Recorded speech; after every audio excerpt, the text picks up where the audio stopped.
Here is a painting from South Africa, or rather South African cycad. Cycads are rather primitive plants, relatively primitive plants, big and looking perhaps like palms sometimes. And Kirstenbosch, the botanical gardens near part of Cape Town, has the most wonderful display of cycads in the world, a great valley of cycads. This one is called Encephalartos ferox, and it's quite stunningly painted by Leslie Berge. Leslie was an American born in Massachusetts and sadly died in 2017. She painted me some wonderful, spectacular works. I persuaded her to come to South Africa, and we went together to Kirstenbosch, and she became really quite obsessed with cycads and painted quite a few different kinds. She painted a remarkable Encephalartos woodii, which looked like a whole bunch of eggs nestling in a green nest. This one you see more often, and I think it's tremendous.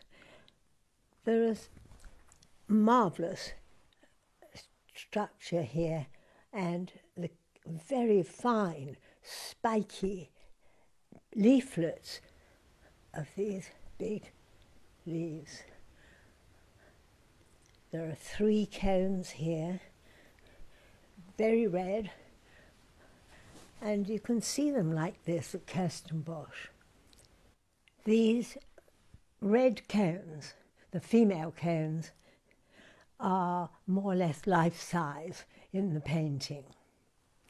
Cycads became absolute obsession with some gardeners, and indeed there was quite a trade in cycads, and cycads being stolen from the wild.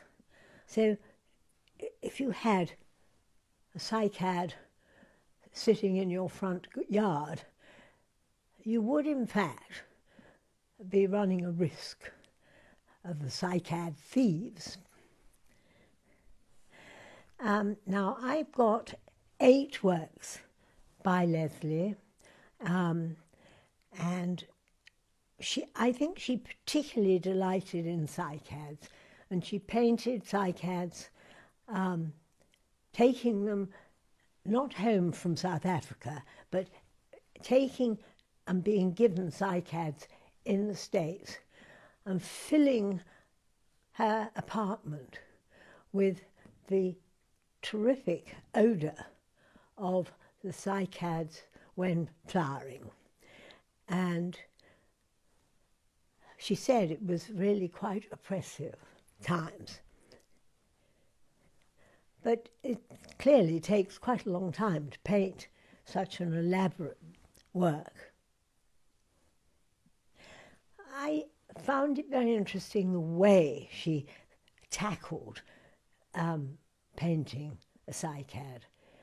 They're really tricky because they're big bunches of leaves springing from a central point, and then eventually that is where the cone appears. It's not easy to think how you paint this, and I think she solved it quite brilliantly there.